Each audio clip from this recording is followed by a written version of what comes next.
Finder is a real estate company that focuses on property development within the Gambia. We pride ourselves with providing not just quality and durable houses, but also state-of-the-art designs tailored to our clients' tastes and expectations. Our unique experience and expertise is second to none in the industry. We are currently building and selling 3-bedroom bungalows at Sukuta Traffic Lights and Jabang. We're also building and selling 3-bedroom story buildings at Sukuta Paradise. Other sites are also in the pipeline. With CareFinder, payment options are available. With just 40% deposit, you can get your house started. For more information, contact us on 329-5188, 727-0049, 709-8418. You can also check us out on Facebook and Instagram at CareFinder. With CareFinder, you are assured of a secure investment.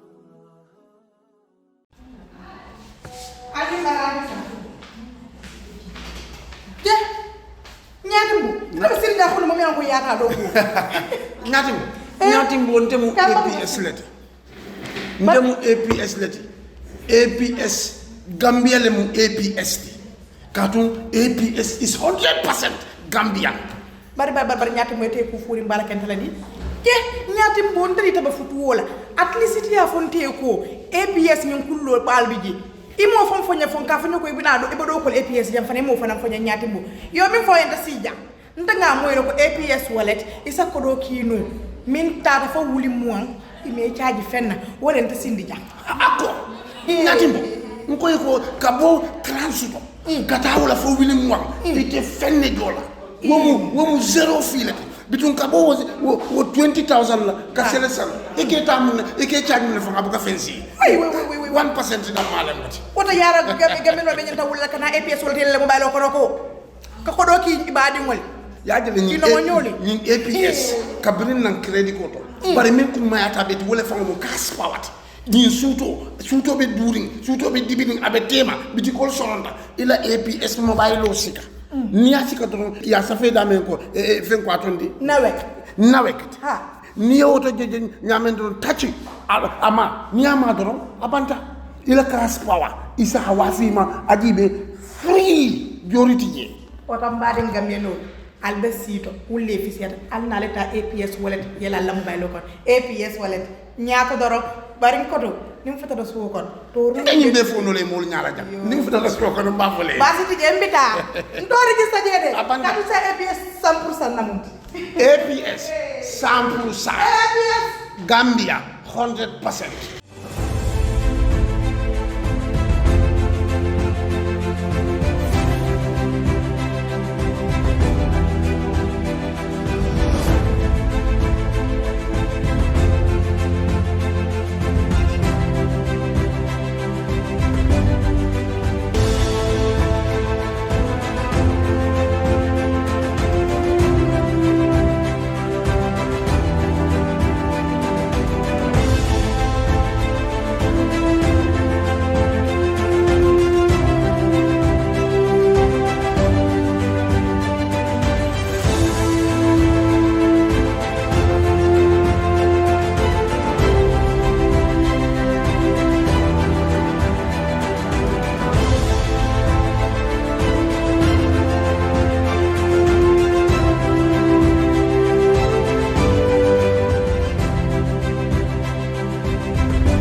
di am kontante ak mbégte di leen dalalaat fii ci Kër Fatou si suñ plateforme bi ñuy ooyee The Grand Bantaba Show di wax ñëpp ne juma mubarak di leen ñaanal ajuma bu sell ajuma bu naat ajuma bu ànd ak jàmm li ñuy def rek mooy dalal ñi nga xam ne moom lay bokkal programme bi ne ajuma bu nekk pour indil leen ay waxtaan ay leeral ay gis-gis ay jixat yëpp liñ ci jublu mooy jëm kanam jàngat ak yokkute waaye damay wax suma naataangooy ñu nuyu ak askan bi nga xam ne ñoo ñuy seetaan waaye balaa boobu noonu saa yu nekk rek dañuy jaajëfal ñi nga xam ne ñooy dooleel show bi nii parce que am na ñi nga xam ne ñoo ci jàpp bu dul loolu show bi di mun a am kon ñooñu noonu ñu war a jëf-jëfal la kenn si ñoom mu nga xam ne moo nekk Kër Finder ci lan la ñuy yëngu mooy jaay ak samp kër ak jënd képp ki nga xam ne am nga mbébét pour samp kër képp ki nga xam ne am nga soxla pour jënda kër wala pour jëndal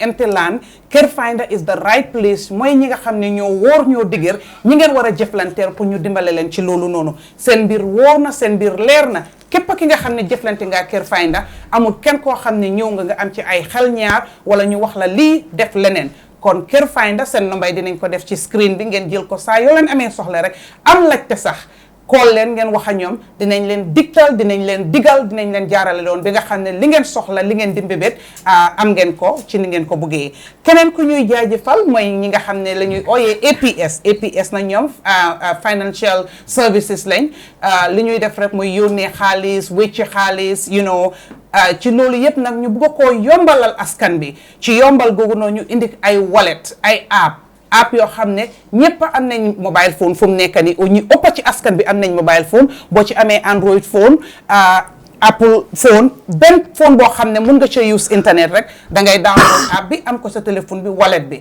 boo ci dugalee xaalis mun ngaa def sa lépp ay jëndam jaay ci app boobu noonu soo buggee jënda crédit pour phone wala data mun nga ko faa jënda soo buggee jënda nawe cash power ñëpp xam nañ ne da ngay toog ba xaaja guddi sa cash power jeex mun ngaa dugg ci APS nga jënda cash power foofu noonu mun ngaa purchase event tickets fu mu nekk nii xam nañ ne ci nawetaan lañ nekka ndaw yi ñëpp ñu ngi yëngu ci ay nawetaan foo mun a dem ci biir dëkk bi fii nii nawetaan a ngi am ticketi nawetaan yooyu noonu nag APS yombanal lañ ko ñu indi app boo xam ne boo ko downloadé di nga fa mun a jënd ticket boobu noonu amut suma xaalis dafa tooy ngir taw na amut suma xaalis dafa rot amut jox leen ñu war maa wécci amuñ wécci loolu yëpp yombal nañ ko ngir app bi nga xam ne moom la gaay am noonu boo ko downloadé ne te du ne jënda ticket ci app bi rek la de dañ lay wàññil saa yoo jëndee ticket ci app boobu noonu APS am na lu ndaw luñ lay wàññil foofu noonu te wàññi yooyu boo ko boolee am na solo de dina la mun a jëndalaat ticket wala mun laa jëndal crédit ou mun laa jëndal data kon APS dañ fi nekk pour askan bi APS dañ fi nekk pour lombal yépp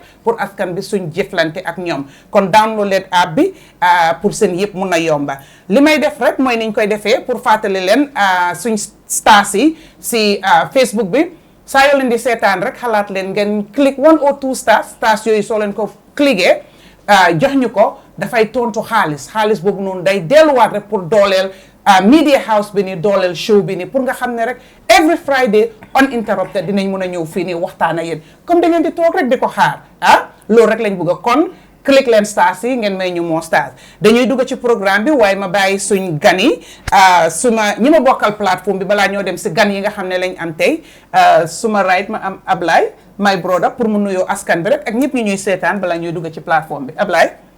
jërëjëf ngeen dalal suñu gan yi yëpp.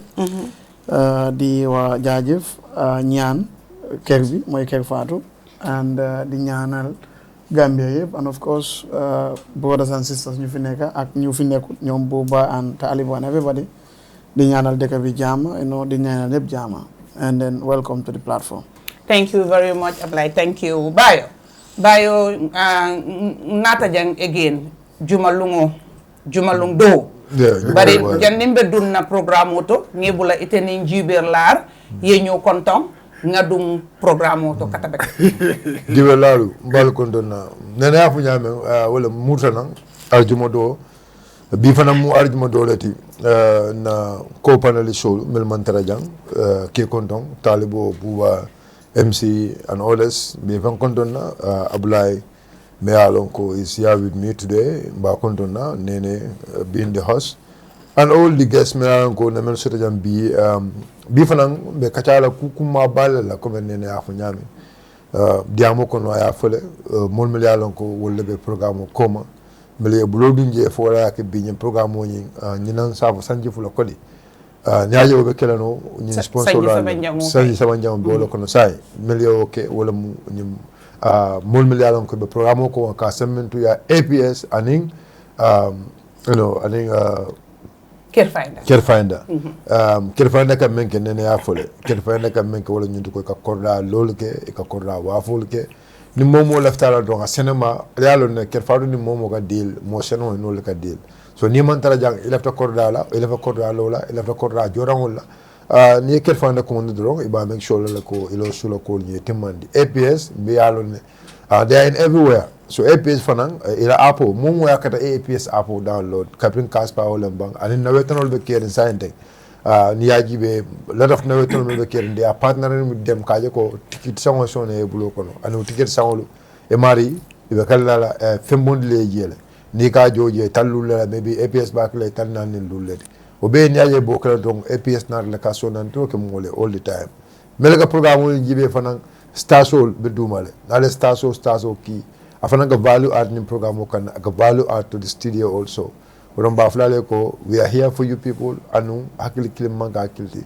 bi fanang nalbe ka tiara ku kumala la baraka. Thank you very much Bayo wa ila kumaya telebake léegi li ñuy def rek dalal ñi nga xam ne lañ bokkal plateforme bi nii tey dañ am ñaari grand guests mostly benn lañ dee am waaye tey it's a special show boo xam ne two grand guests lañ am fii nii ñoo xam ne ndeysaan ay ndaw yu bugg a réew ñu fonk réew ñuy xeex suba ak ngoon ngir jëm kanami askan bi ak jëm kanami réew mi tey fii am kontaante ak mbégte ak fierté gu mag pour dalal suma ñaari xarit suma ñaari natango suma ñaari brother ak ñaari comrade ñoo xam ne yàgg nañ si advocacy bi ni yàgg nañ si activism bi all in the name of salvaging a country in the name of giving our people a better life.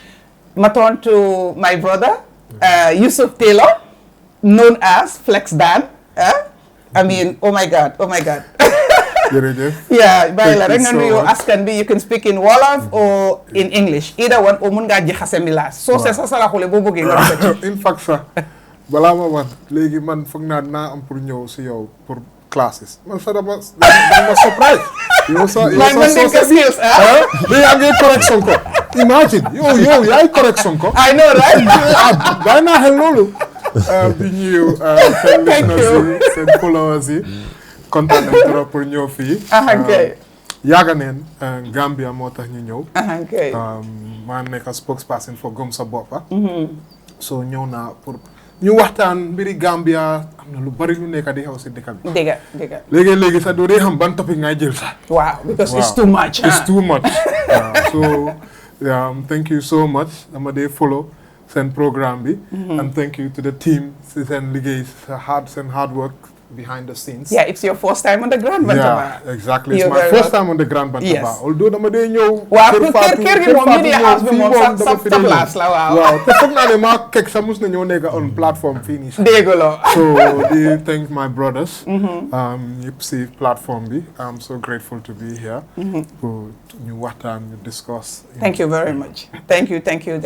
And then ma toon keneen kiñ fi am mooy Boubacar Fo Ñaaming ak Touma Mabo Gambia la kooto mool be yàlla ne Kexx Sanneh but mool be ka kumandi Kexx la very passionate has so much foresight and love for anything Gambia right and Kexx mbe bisimilahi la ñim programme oto ñebula itaning mool yak ñoo konto baraka ba kel contente trop pour que na ñum programme do jam safo jamu yale de no wado wadi ka contente pour que si jang ka banko ko kacha bos nin kacha rek silo be soto la pour bebe silo soto da pour banko la kam la nga ablay konton na broda nga sirfo baye sonko konton na comrade Flex Dan ka fale ko it's a pleasure always pour que na jam pour que banko ko kacha inshallah be fam kacha la pour banko la ñaato talen ensuite agree no la nga disagree but at the end of the day the objective is to have a Gambia that all of us can be proud of and we will continue on that train for janning lumen alabe cool ke la ñamem but this is the country that we have and we owe it to the country to make sure that we stand by against anything that is not for the development of this country and we will continue to do that if it costs us our life we are ready for it if it costs us to go to prison we are ready for it but Gambia awarded it for us and we will continue to champion and thanks the program behind the scene melaran ko be program o koma melkati na fal kanje ka foy ko la do ko kendata betata be tentula be jela management of Ker Fatu ka fay ko thank you for creating this platform man ko gambe no kanaje ka kacha banko ko la mu fenere man ko kontano wara bata la baraka ba Baraka Kexx baraka yemin fo akumayate bake nyim manke bunkono diamoti amanke private diamoti niaje iko yet show tola Bantaba Grand Bantaba diamolelam mol kanale mo be la hakilo fo amanke ko mo dole ya long mo dole la mo be la hakilo fo la min bete ya tangata min man bete ya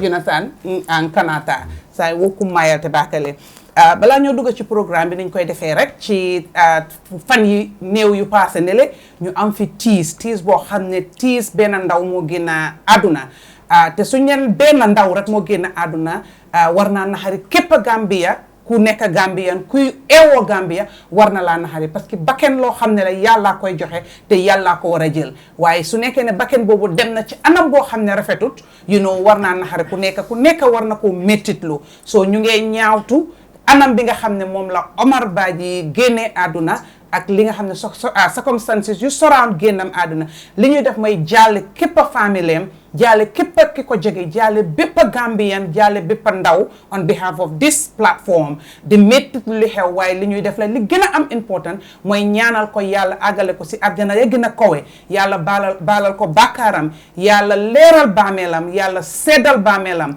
te képp ki nga xam ne ku ko bugga la ku ko jege la famille yàlla may leen xoli muñ oyofal en bi seen kaw yàlla mun na ko yal na ko def loolu lañ koy ñaanal waaye du taxit comme que fii dañ fay waxtaanee ay yëfi àdduna jafe-jafe mbébét yëfi àdduna du ne dañ xam du ne ñoo gën a xam du ne ñoo gën a mun waaye xel rek lañ fay wax suñuy xalaat li ci rafet ngeen jël ko li ci bon nag ngeen xam ne du si ñun suñ matadi la ngeen jël loolu taajee ko boor Flex, Yandon Topa, you've been following the current happenings from what happened in Mandinari, right?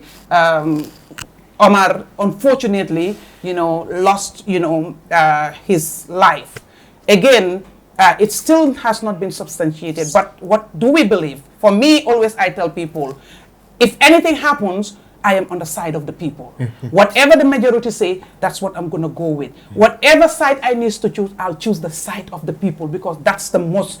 My side bu oor mo gëna oor pour nek ak askan bi pour and ak askan bi pour jël waxi askan bi. We've seen eyewitness accounts. People who said they were there. It's not a matter they told me, they explained what happened. But what I want us to focus here more is the actions of the authority that, caused this unfortunate incident. What say you to, again, we are told police brutality has cost another young boy his life. Down Yaram. Every single life, Buneka di Nyaka, is a disaster to this country. I mean, young, hard-working Gambians that are applying their trade. Mom garden alone could follow Fatou Touré. Digan si Hamdara. He was a hard-working young man, helping his family. Now, how is his family supposed to, cope without him now? And we have a president, Kuneka Diwane. Youth are what? At the center of this government's priorities. Does not look like it. Lutamane, it does not look like it. They make a lot of mistake. You are on the side of the people. Usman Dabo, in 2019, New Reiko, allegedly police tamit New Kore. Ko hamene $20 Serekunda market. Market, I remember that. Koku nono bun Kore, niki den march, jogging from Serekunda, dem be bijilu. Anti-crime. After lumuje happen for nono, arresting for 37 young people, ñu yóbbu leen mile 2. Government bi génne na statement wax ne dinañ def postmortem dinañ lan def lu nekk. Dinañ make sure ne ñu hold those accountable. Time boobu noonu Ibrahima Sankare moo nekkoon di spokesperson. Xam ngeen ne moom every time statement am bi mu ngi fa. So leen demee on Kër Fatou ngeen research di ngeen ko fakki statement bi fu mu nekk di wax ne dinañ hold those people to account. Can leen hold to account. Did that happen? Dara. Until today. Investigation sax pour nga gis ko mënuloo koo gis. It's so sad lu nekk di happen te lu tax mu naxari ma moo nekk lii was avoidable. Lu tax ma ne it was avoidable just before lii di xew ñu ngi gis lu xewoon Sanyang police officer naka la gars yi di assaulté nit ba eventually one state broadcaster su doon ne koo xamee ne mu ngi liggéey si independent media mu ne nañoo wax sax but kii si state broadcaster bi la moo liggéey kooku noonu yaa xam nga ne nekku ne mu ngi try pour tarnish the government image you know lu xew home invasion moo nekk di xew biir Gambia home invasion loolu bu mu xewee jóg neen as spokesperson of Gëm Sa Boppa ñu ngi wax ne lii dafa war a stop this has to come to an end because of just that same week balaa loolu noonu gis na naka leen sànnee Omar Ba sànni ko si biir police bi dafa mel ni police bi Aliou Ba sorry thank you Aliou Ba Immortal X ñu sànni ko si pick up bi ñun yëpp a gisoon lii coming ñu ngi sound the warning ne police brutality dañ ko war a stop biir Gambia officers yi dañ leen war a hold to account but unfortunately lu ndee gis mooy lan dinañ binda statement pour ne they are fully backing Sarr instead of pour ñu binda statement pour wax ne Sarr lu mu nekk di def ko war a ànd ak loi pour wax ne police officers dañ war a toppa lawful orders nekkul ne my orders are I am not here to negotiate ay yooyu noonu non roba neen loolu noonu but it's unfortunate ne suñ police yi benn tey nekkul di jànga si loolu noonu ba lii aaga fu mu aaga nii naxari na ma naxari na activistes yi ak advocates yi nekkut ne this guy was involved in protest there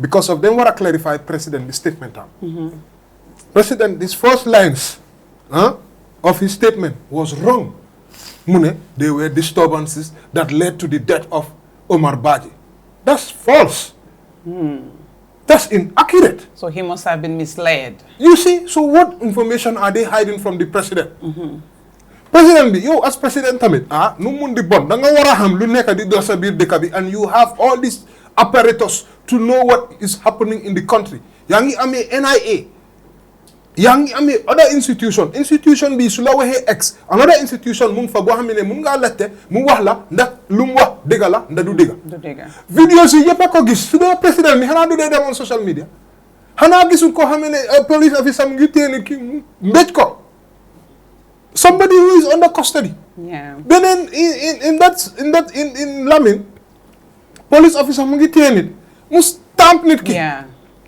si denam lii moo nekk di la woon man fu ma bëgg a wax mooy police yi kenn war a xam ne ñoom they are not judge jury and executioner in this country ñun Gambians yi ñu Gambians yu bari ñu ngay daw di dem jël back way pour ne ñu ngay go and find something better ñun youth si ñun fii la ñoo stay fii suñ dëkk la dañ ko fee make ñu ne dañ ñoo rey fii nii kon boobu moo nekk ñun tamit ñu pare because of right now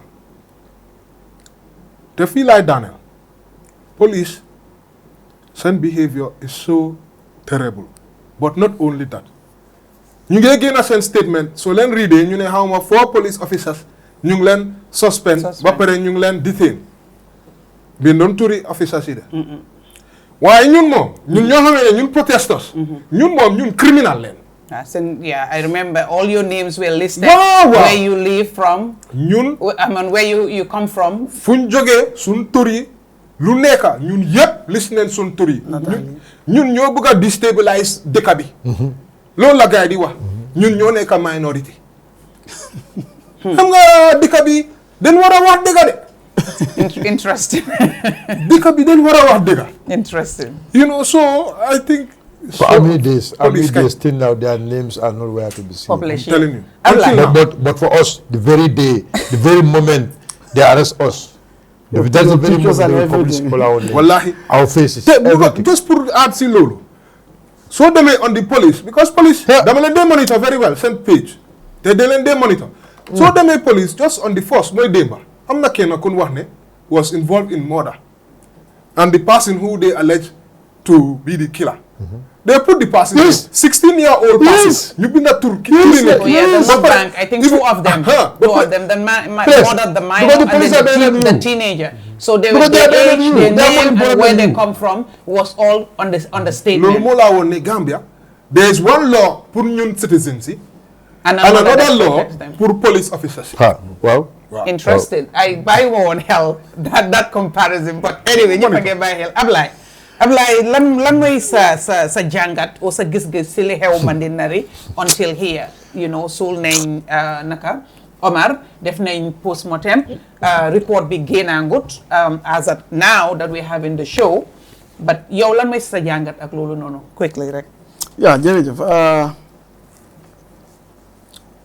I think we should change the name or the description of police brutality. It is no more police brutality. It's state brutality. State brutality. Can you dissect that? Yes. So what happens is, police brutality, that is just a child of the father. State brutality is what encompasses everything. An example of state brutality, basically, brutality means doing things not based on law, but based on force. Now, if a court says you need to pay Freda Gomez this much amount and give her a phone back, the state did not do that. That's brutality. But when the police acts wrongfully, and it's the police that has done that, then you say it is police brutality. But that police brutality happens under the watch of the government, then you cannot dissociate the government from that. Okay. So that is why our situation has gone worse to the level of state brutality instead of police. Just an institution. Yes, police brutality. Okay. So, just for people to understand, for example, if the president decides not to act, let's say he said we should be law-abiding as citizens. And law-abiding as citizens means the president himself is a citizen. Now, if the law says, for example, you cannot do certain things when you are doing your procurement, even at State House, you decided to ignore that. It means you do not abide by the law. So in this case, it's not the police that are brutal. It is you who is brutal. Because you are the one brutalizing the constitution, you know, the general consensus of the people, and they're using force to do it because there is no legal instrument that you're using to do that. At AGB, sir. This is it. Or this is general and so on. So that is what you refer to as state brutality. Right. Now, the police, what we need to understand, this has been coming for a very long time. But the problem with New Gambia Moy, Lu have SL, we leave it with the people of SL. Lu have Latria, we leave it with the people of Latria. You remember, just after they came in 2016 coalition, they shot and killed Aaron Ajata.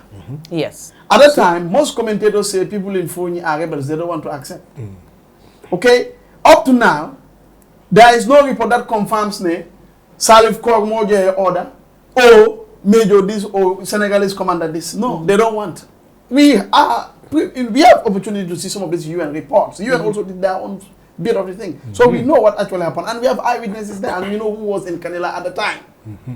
Salif Kormoje said, man, he said it's not a Gambia.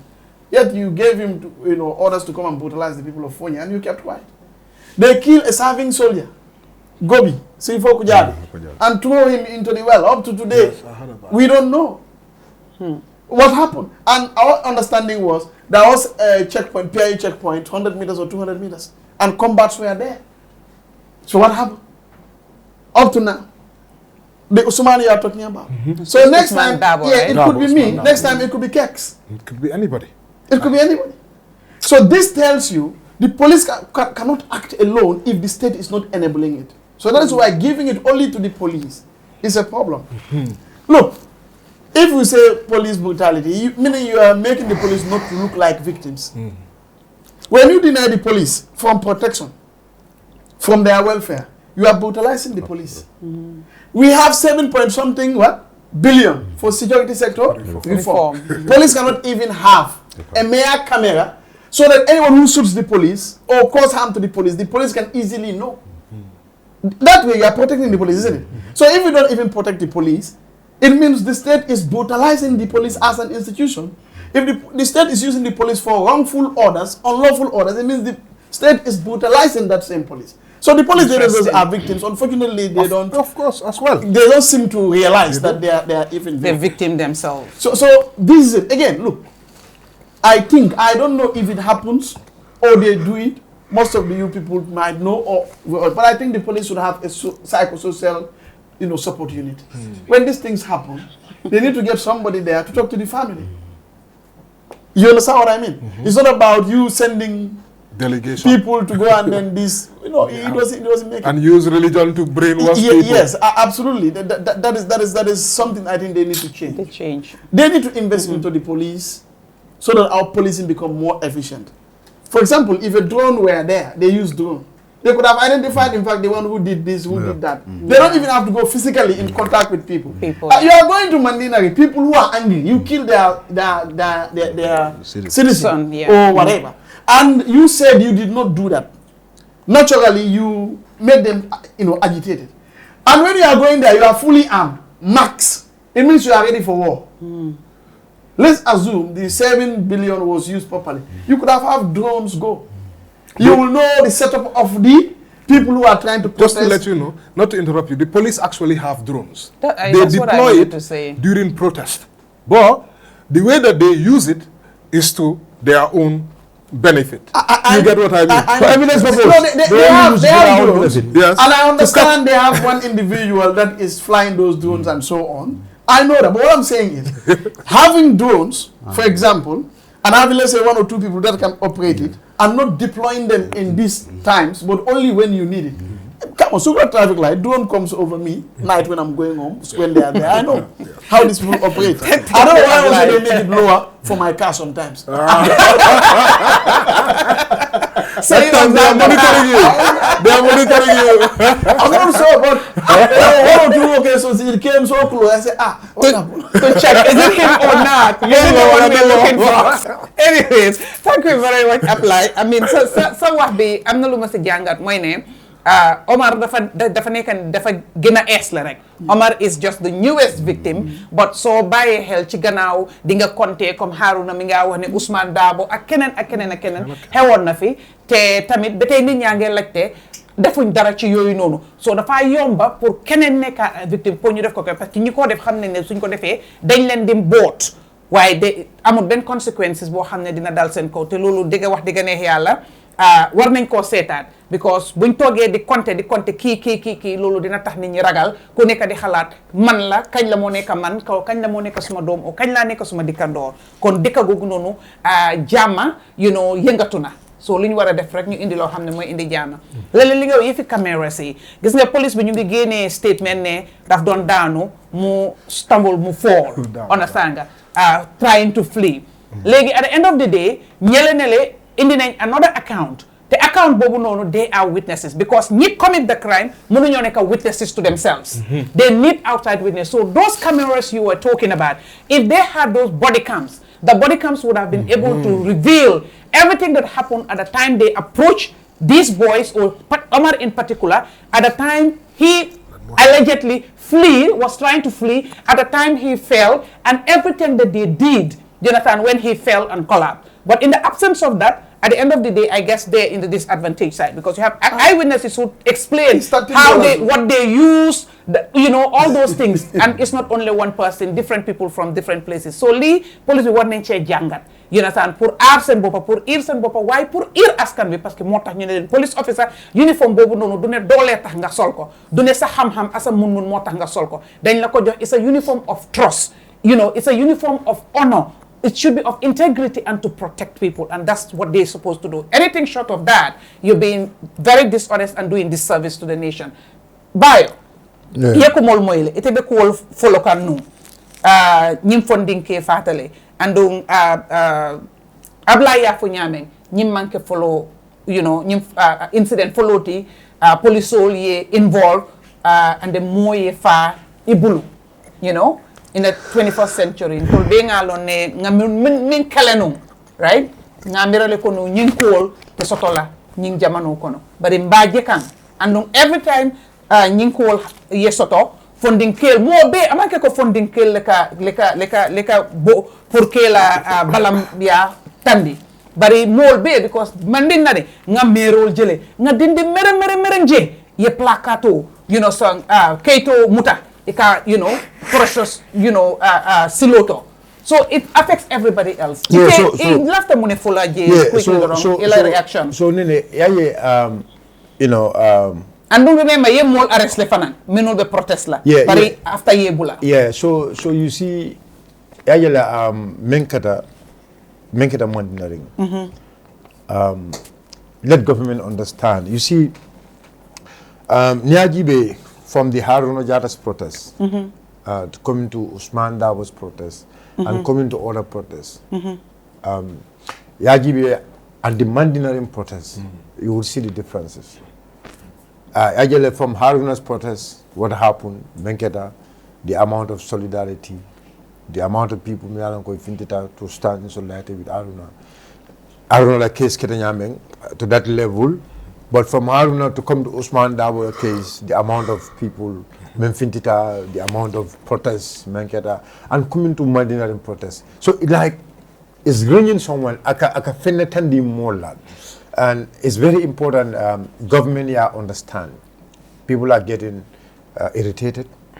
Molu be, like saying Molu sasitale. Let them understand that one. And the police need to understand, Molu, people are no more going to fold their hands. Because there are a lot of evidence. Abeseyaring inya bala. Police me alongo ko wala nyanta ite kantala. Police me alongo wala nyanta ka banko dongul tanka. That police officer is the one killing allegedly those citizens me alongo ite nyanta ka wala protect. So this Mandinaring case is a clear signal or a clear sign. Kajoko, I mean, until we are in a big problem. Until we are in a big trouble. And then one thing I want people to really look into, those 4 people, for example, Mele Alongo Bid, they are the one alleged of killing this guy. 1, they are from which station? 2, the patrol is delegated by who? Yalong, these are things we know. Because like our police institutions should not just be like Mindiatete, or whatever you want, wherever you want to go. No, it's not like that. When the station they came from, when they are leaving that station, they need to sign something called we are moving and we are going up to so and so area. You need to book all the I can't make it because accountability in the son, right? Because look, police will try to see in the wrong. If it's seeing wrong, there is nothing. For us to get, come on, that is the system. The police have to make sure you're bang. Whatever the police gonna follow, the police need to be systematic. If the police is systematic, all this equipment, look, one thing people need to understand, we advocate the state have to prepare, the state has to provide everything to the police officers. All what the police officers need, that is what we expect the state to provide for them. And I keep saying this, it doesn't mean Gambia Police Force, we don't have professional officers. We have officers who are well educated academically. Right. Thank you. They really understand policing very well. They understand the laws. They understand the mode of operandi of the policing. But the problem is, when we all seen Modamen and now they said never again. But the never again slogan, I will really realize this one. And I'm really with Ablai that it has gone to a level it should not be called police brutality, but state brutality. Because now, if like for example, I'm a law enforcement officer, but look, many that can hold accountable to make sure I do the things in the right way.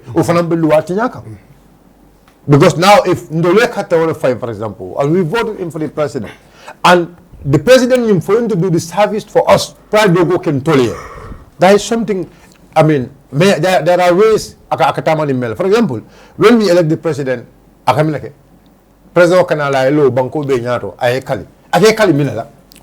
President Kekali Minala, I mean, Naga swear, I can swear Minala. I will protect the constitution of this country. Exactly. But now, if you see the president, the head, the man who should hold every officer accountable now, is the man he care less about the constitution. There are a lot of how many attempts, there are a lot of how many things. The president, I always tell it just because he feel like this suit him economically, criminally, unconstitutionally. How many times? And like you said, the Auditor General case is one of the branded cases. We all seen it here. I came in just because he's a president, just to back himself. And look, to my surprise, I have and I will keep saying this everywhere.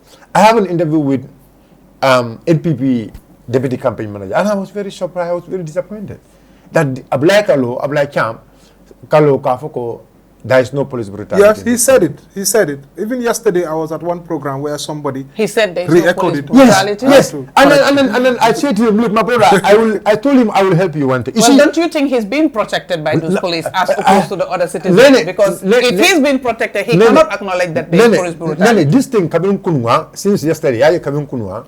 When Ablai Champ said this, I was like,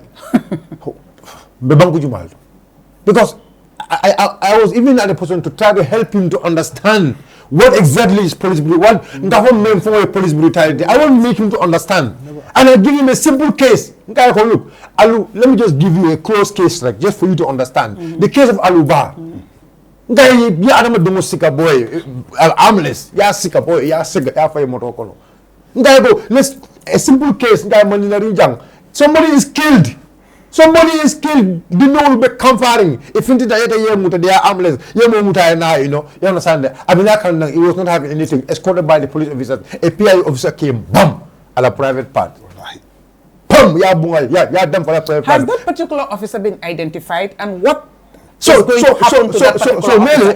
Because it seems like nobody is talking about that's that. That's the point. Right? Nobody is talking about it. Because that is a blatant violation of somebody's right in a way that it's not done. This is the point. That is why, thank you, post-mortem and all this, Yemel Beke, I'm okay with them. Yes. But the problem is, Nene, you see, if the police are very truthful, if they are very truthful, if the police are honest to Gambians, billahi wallahi, the day that video, the moment it was post, thank you. The first action, the police will really be very serious about this case. Wallahi. When you to arrest that guy, the guy was at the video stamping somebody's private part, somebody's life, where you need to make family. No, this is a big human rights abuse. It's very serious. You destroying the person's personal life. And dunia media. But now that place where you need to make family, I understand. I couldn't just sit and understand this. A police officer private part. Come on, my brother. Man, you don't understand. You want to kill the ability of procreation for individual. Just because you are a bad element to them. No, Sonko. This is the same thing. There was this guy, Kexx Sanneh, who, if you remember, at anti-crime, I was the one who broke the story. Yeah. Immediately, police said that it's not true. Guess what?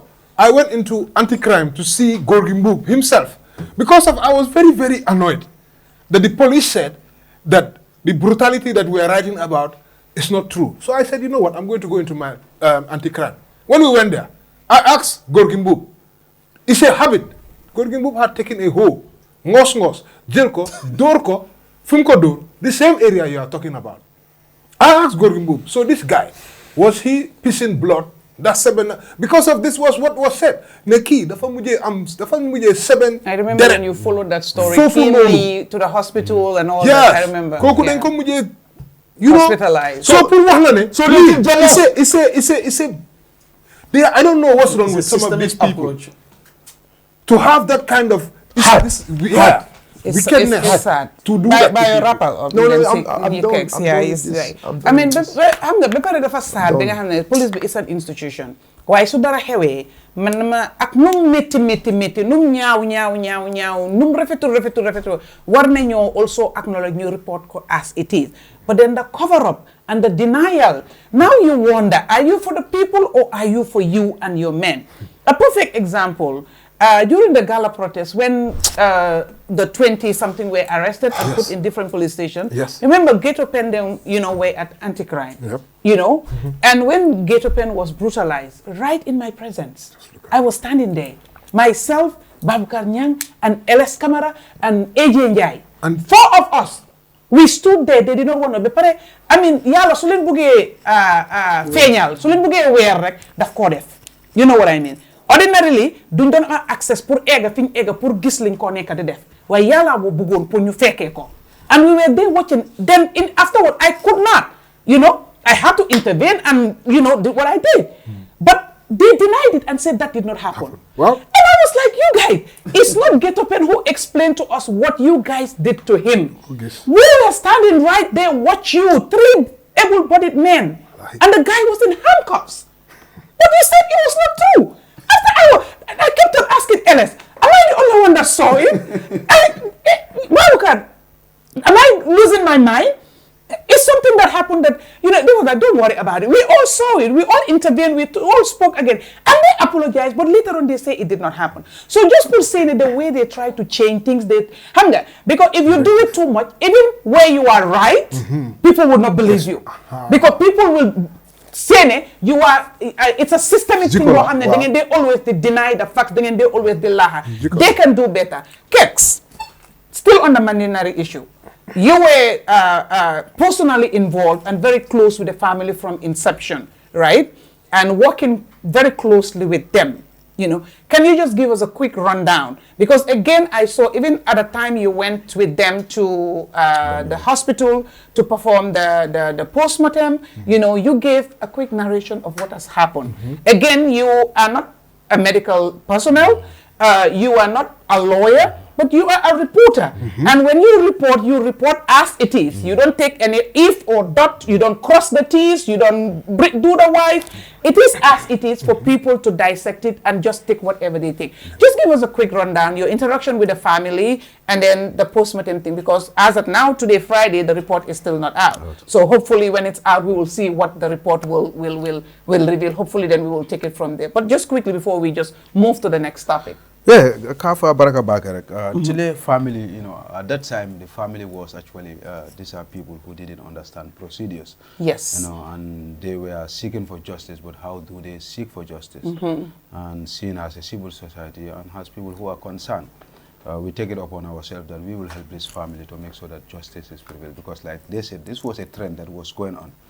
And it becomes a culture in this country. And for me, I didn't even say it's police brutality now, but it's torture. They torture people. That is what is happening in our police system. And we have a law that is against torture. But police are torturing people every day and night. Police officers must understand that they are not the courts, they are not prosecuting officers, they are just there to make sure they arrest people and put them in one place. They arrange them before the court. They present their evidence that they have. The court decide. But now the police will prosecute and sentence you in social media, in the other police or magazine, I don't know whatever. They determine cases without even it going to the court. Even if that boy fell down and rose, police would say that we caught this guy and eventually died. What happens would be in the court. That evidence would be in the court. It's not for the police to come. Now you are telling the evidence. But if somebody do that, an ordinary citizen, they will say that the evidence that is already before the social media cannot be substantiated in court. But police will use these things in court and do that. And they have done it in several cases where they prosecuted and sentenced you online before even going to before a magistrate. Because for them, they think they are above the law. And this has to stop. This is a country of law that every citizen is below the law. Nobody is above it. Irrespective of you wear a uniform, you are serving the people. And unless we change, because we need to understand that how the police force came into being at the first place. Colonial masters used these police officers to torture us, to make sure that we become subject. And how do we dance to their tune is to have security apparatus that will make us to dance to their tune, that will arrest us and torture us. That's how we have it. And that's why you still have the police force. And unless we change those narratives for people to understand, they are here to serve the people. And even the name itself has to change. To say that Gambia Police Force, even the word force, if you have to interrogate it, look at it, it's not a good one at all. Gambia Police Service. Thank you. So now, if you interrogate that one, you will understand what is the meaning of service. That I'm a subject to these people. They are the taxpayers. that I must serve them. Even if where I found them wanting against the law, I should make sure that I serve their interest. Arrest them, but where I arrest them, I must respect their fundamental rights until the court determines otherwise. Then now you become an officer of service. Police intervention unit, white intervention. What are you intervening? It has to change. So when they come with that mentality of intervening into a crime with forces, maxes, you don't even see their faces. So they can beat you. I could remember when we were taken during our arrest, police officer forced to apply one of our boys and told him that, "Mbe fala dak." So you understand that. And these are the mindset that they have. And even after that Monday running incident, when that boy died, the 19 people that were arrested, because I went to anti-crime to see those 19 people, because we realized that one guy was bleeding continuously, and he was kept at anti-crime, refused to take him to the hospital. Bleed? Yes. They don't care. So I was like, no, this cannot continue. So I called the chair, the councillor of and I called the National Assembly member. I said that we must visit these people. And you must have an independent guy there who will witness it. So we went to the Banjoni police. They said they are not here, they are anti-crime. So I went there, we see one something SAR, it's not the other SAR, this one is the SO of Banjoni police, Banjoni anti-crime. One SAR short guy. So we went to his office, we introduced ourselves, and we said we want to see these people. Since in the morning they are not giving food, and we heard that the order was no food should come outside. You mean they denied them food? Yeah, they said no food should come inside. You see? So maybe they have their own food. But is that my choice? What you are cooking, is it my favorite? I'm not somebody who is sentenced already to say that, okay, food cannot come outside. Because that happens when you are sentenced in mile 2 that no food can come outside. But as far as you are under trial, you have right to eat any food that your family can bring in. And so Kexx also, what about family access? Were they family? They were not having family. Even also it was a struggle because we went with people with autism. Because we were put on the communication. Even Aliba, when Aliba was put, before we Aliba is not in anti-crime. When Aliba was in anti-crime. So for me, lying to citizens is a problem. Because he has right to his family, he has right to. So when we went there, I saw the boy. And I saw him, he was seriously wounded. And you could see on the, because he didn't change the clothes that he wear. So you could see the evidence. But because if you cannot go with the phone, you could not take it because they seize all your phones at the gate. So, but you could see the blood all over his. And I said, what happened? He said, you see the bottle, the white bottle that the PIU officers have. This is what he hit me. Oh, the tear gas the bottle. tear bottle. Yeah. He said he hit me and teared this completely. So blood was oozing like that. So after killing somebody, they are not even worried. They could have killed that guy too. So that shows you how lawless this country is. Because you can overbleed to death. Overbleed to death. And you keep him at that place. I only found a plaster on him and he says, I was lost to Banjoni. And he was kept there. You know, all of them, all those 19 people are put into one cell. How come? And they found another 20-something people in that place. Yeah. Some were there for 21 days up to now. They are detained for 21 days. Because when Aliba came, the Jabang case, some people were there. Those who were arrested at the Jabang protest. Yes. Some of the Aluba met those people there. Never been arrested. Anti-crime. Never been arrested before court. So when I see all those things, I see this family need help. They need somebody who is don't know what is going on in this country. Seriously? Yes. Yeah, like serious. So when I see those things, I see that these people doesn't care. So the family need another strong person who understands this. We say we must attach ourselves to the family to help them and guide them. And they appreciate it because they went up to an extent that they hand over everything to us. To say that whatever you guide us, we will do it. So in the initial stage, they wanted to take them and they signed a document to say that, okay, you know, we are okay, we are not going for any post-motive and other issues. We said, no, there are two options. It's for you to decide. And that's your consent. There's a consent form that you need to fill. And that consent form is telling you whether you accept to go ahead with the post-mortem. They use this religious terminology, you know, fureo na fata is also fureo reke ala nyanda ka bunya, nyanda ka suturale, banita post for the babalo farala, fureo mo bunya tal. So they put that mindset in the people, you know, using our religion to function. But you, the police, are saying that you want to know the cause of the death. It's even to the interest of the police officer to exonerate themselves. Absolutely. That is, but how would you do it? Is to ascertain the, the cause of death. Absolutely. Because right now everybody's mindset, you killed the boy. So why would you even try to cajole or you know brainwash these people not to go ahead with a postmortem? Is it that you are sure that you did it and you are trying to hide that? Why? Because you said that this guy was running and he fell down the next day. Collapsed. When we challenged that, you said, okay, this is not something that hold water. You came with another statement. You are contradicting yourself. The eyewitnesses are there. They testify and they give evidence through the camera, through media houses. Say that this boy was beaten to death. This boy was healthy. he was going, they were building their, this thing, the hospital there is what we call mortuary. The boss was given the contract to construct the mortuary. He went and took this bag of cement and put it at there, bring the sands, gather everything, mix the cement. So he just sit down, let me relax, 2 minutes, I smoke whatever I will smoke. You came, you found him. So he was at work. He was at work. At Kampekai. He was at work. They found him there. That's why he was chased into the bush, because immediately the hospital was just behind the compound. So he was chased. So normally in when we see police officers, more especially in the villages, the moment you see an uniform officer, they start running for their life. So the boy ran away. We chased him and hold him. According to eyewitness, because I spoke to so many people, they tell me this guy I was seeing it. But you claim that you didn't believe. But why was he handcuffed? Because now they confirm that yes, they removed the handcuff from the hand. But you said you didn't even get too close to this guy. He fell down. And when you pick him, you found that he was dead. You rushed to the hospital. And you still handcuffing. Yeah. But he's still handcuffed. And he was never arrested. So handcuffs a dead body. Because when you collapse, was it the collapsed individual that you handcuffed? Yeah. So I mean, I think... No, what normally happen is, for example, like according to their narration, let's go by their narration. Okay? Now, you came and found me sitting. Inata yentara besiri. But kabineje kanana mborta. So say yeboro menken noma, like it is high yala yeboro normal. Now you will also ibe kamfala. Ma understand. Yala nte borta. Say yen noma. So ite nite futa nta madamu de kafo na muta. Hey, alama ko na muta. For example, so say nite tara yo mari muta yo muta damonto. Ite miro bo kembe nya hadule nyam. Ele miro ko kabmenti ayete bondi menke. Iba damfula, iba clara, iba fenkela. Are you speaking from experience? No, yeah. I don't think so. I'm telling you from experience. Okay. Because now you are like ibe kamfanya kamale. Because I bondi menke. Say kawita amulo do say instead of saying ite ayoko namoro concentrating on what he must have done wrong. But now it's a matter of because aside from say you don't care about the joint there. You don't care about the box there. Now all what you care is now I am bondi le.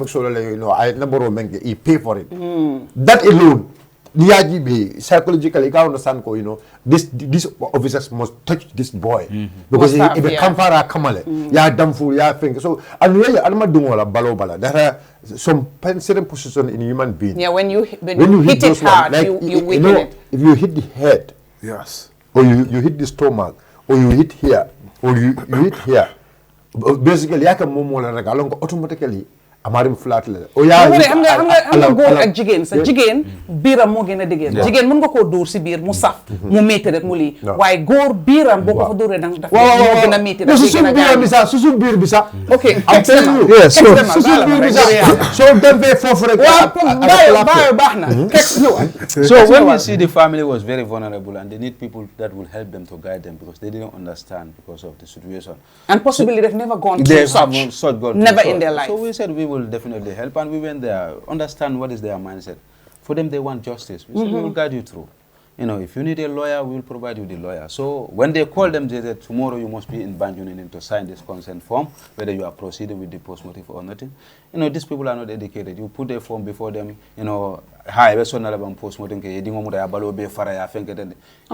that to somebody who didn't understand. Why would you even tell them that? I'm telling like sometimes that's how they explain. Not that happens, but sometimes that's how they prepare your mind. So somebody who with this religion background will say, so now they made you to sign that. So we said, no, this is, you know, it's a different because we want to change the narrative that things cannot go scot-free like this. People must be held accountable.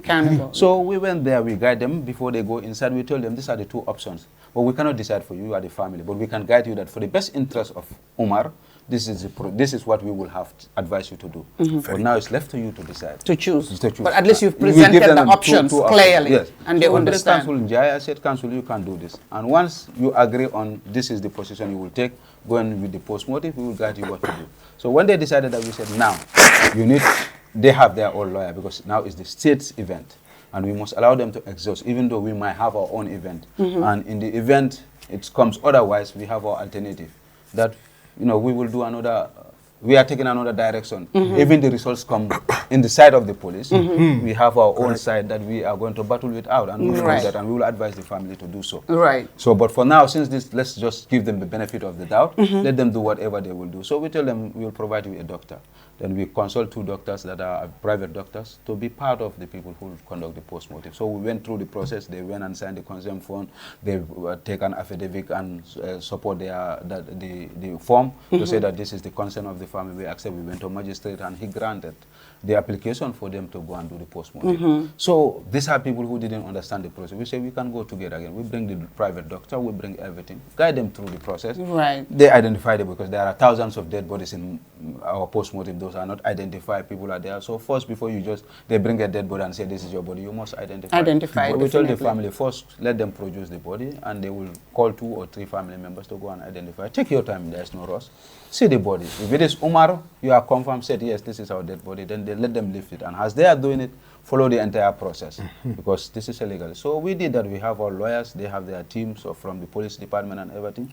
They went to the post-mortem, do whatever they will do. Look at the body. Wherever there is a bruises, they look at the bruises and dig inside to know how deep the bruises has gone, whether that can cause a death. And they look at all those things. So whatever medical term or terminology they have there, no, but these are the process that happen. There are certain things that happens is so traumatizing we cannot say those things on the media because the family might be watching this thing, but it was intensive post-mortem that happens there. Everything that you could have checked was checked to know what, I don't know what will be done. Some parts were taken just for further examination. That happens there. And they said they talked to the family prior. Had it been that the family has, after those post-mortem, they have consulted me as somebody or another person who was guiding them, I would have told them that they should not have taken the dead body until the results was out.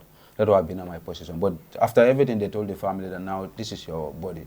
And they already said, okay, we didn't have a place where a cooling system where we can keep the body, but we'll keep it here too. So already they have given their consent. So when they came, they explained it to me, because by then I went out. I said, okay, hadn't been that you waited for me, but already you have given your consent and you have signed that the body was handed over to you. I cannot do anything. But if it was me, I would have told they must keep the body there until the results is out. So that if you disagree with whatever happens, you still have the body. You have an opportunity body to seek another independent opinion. And you have that law a second opinion. back you to do that one. That if you disagree with government one, you can do your independent one, where now the state will be witness rather than you doing your own one. Now you are the witness of the police process, but now you will be the witness to your own. The police will be witness to your own process. That will be an independent. But since they accepted, I said, okay, let's now leave everything and we go. So we took the dead body and did the burial. But still consulting with the family. Let's wait for the results and hopefully the results will come out. But in the event it doesn't come out, there are eyewitnesses that witness. So if the results go negative, you know what to do. There is another avenue that we want to take. But so far, this is what we have helped the family and guided them to see, so that they have justice. Because it's not just only for the family, but this is for the entire, like my brother said, tomorrow it can be me. Right. So that's why I didn't see this fight as a fight of Umar or Umar family. Because you could see the trend from GPA. I could remember somebody who died, one university student who was killed. Stabbed by a police officer. You go to Serakunda Market, that boy. You go to Haruna Jami. So the trend is coming. So the citizens must be concerned that their life is at risk. And unless we stop, because freedom doesn't just drop from the sky. Apartheid was a law, but it was a bad law, that's why it was challenged. So people must understand that even though certain laws are, even though they are laws, but if they are not fit for its purpose, it must be challenged. That's why when people are saying the Public Order Act is a law, and they say that we have to respect it, bad laws cannot be accepted. We must challenge them. And for me, I will be part of people who will challenge those laws to make sure that they are not fit for our democratic society. And we voted for the citizens to own the country, and they determined not people to make laws that will make us a subject in our own country.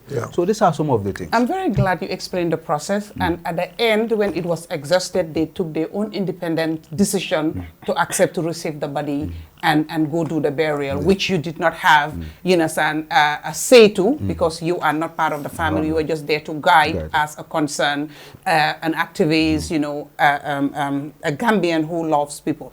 Because again, there were people who were insinuating that you guys were the ones instigating the family to go through all that process. If it was left to the family alone, they would not have done it. But that part that you've said will tell viewers and everybody else that it was the family that they were making the decision. At the end of the day, they were not aware of these things because they've never gone through it. And nobody wants to, be a champion of, I know it because I've gone through it several times. The problem is, what I mean? The problem is whoever want to help, vulnerable people in this country, it's like a kill enemy. Yeah. So all what they will say, look, let me tell you something. Gala is here to stay. Yeah. And Gala is here to let me tell you. Gala is here to stay. And Gala Team Gomsa Boba is here to stay. Edward Francis Small is here to stay. All these civil society organizations are here to stay, and they will do their best. Kajeko, they stand for the government. These are civil society organizations. Okay, wherever you come from, the moment you need the service of these groups, they will come. And they will give you best of their service. That is why you've seen all of them. Some people were even, cautioned not to even be around such kind of this. Yes. But why did they actually, came there? Because they want to show solidarity to the family. Look, Mole Fata, somebody died. Of course. Somebody was just, killed, brutally killed. Thank you, Bayo. Thank you, Nene, Bayo. there's two things I wanted to quickly say. Right. It came to me whilst we were saying this thing. If I observe police, just go on their TikTok page and see. The police have TikTok page? Yes, they have TikTok and there's Facebook. Now go on there. I know the Facebook, but the TikTok, because I follow their If you go Facebook. on there, and I hope our guys can even put some of these things on this program, let people see how police are arresting people. They show you. These people, they are going on their patrol, they are on their vehicles, they just jump and they start running after people. Yeah, because they they capture those things and they themselves. They put it on their own TikTok. They put it on their own TikTok. And then there was one part, this particular video, if you watch it till the end, there were some grown men. You get toxic and veranda. Defun dara. Tog rek comme ku nekk di ataya ni. Police yi ñëw di leen palper ekati sa loxo. You see, it's only in Gambia. Boo xamee ne yow police dafa ñëw du la wax defuloo dara de. Du identify boppam. Du identify boppam sax. Dafa ñëw rek door brutalize la. Hands up door di la saaj mag ni soo gisee mag yii nii. So ñoom ñoo ko upload. They go with their own camera now. Seen TikTok la ko guy upload. Mu nekk loo xamee ne. Well, they're gonna have another follower because after this I'm gonna follow police. TikTok. I'm gonna follow. And I'm gonna go to the their second TikTok. issue is President Barrow ñàkkoon na doomam. Dëkk bi yëpp masaw ko. Mu nekk loo xam ne naxari na ñëpp. Barrow should have been one person that knows the pain of losing your child. Just look at listen to President Barrow. So how many people are not showing him these things or what is really happening? President Barrow has to go and watch that mother talking about how they lost their son. President Barrow must go and listen to the sister of Omar Badi and listen to their cries. And at least these are not minorities. So I just don't know how long, sir. Listen, this whole post-mortem, inquest be the jail. But it should come out very quickly. Quickly, yeah. But thank you so much. I really want to thank Kexx. I think there is something that I want us to clear. The police, do they have a psychosocial support unit? Why buy? They need it. They need it. Well, they need it, absolutely. But it's not only for the victims, but even their men. Some of these 4 individuals, yes, allegedly they have done something. But some of these people are just joining the force. Yeah. They don't know left Exactly. There is some the support. allegation Are they that giving them that? one of the guys is just doing normally you will have somebody who will do voluntary service for the police for a period of time, and when they see that one of the guy was just doing voluntarily. He's not even like a full-time according to the allegation, which is not confirmed. He was a voluntary guy, like normally you see. That's why names haven't so he will be there until time. So they let's recruitment, we take him and put it in the system. So this is what is going on. Because when I went there, because I wanted to confirm whether those 4 people were arrested. So I was pushing and I said that you just tell this to the media, and when certain people are arrested, you put their names, you put details there. We want to know, and this is not there. So for me, And they were saying, like, okay, let's just confirm. 3 is already arrested. The other one we went there because he was the one who was assaulted during the process and he sustained some injuries. He was at Carnegie, but he was discharged. So we make sure that he is arrested and brought back there. So I went on Monday night after the post-mortem to see with the family what we have done and everything. On my way coming, I passed by the Banyan police. So I found his father there was complaining that his son was in full duty to the police and he got injury. Instead of police stand for his son, they are arresting his son now. So I got mad, like I could not. I said somebody lost his life.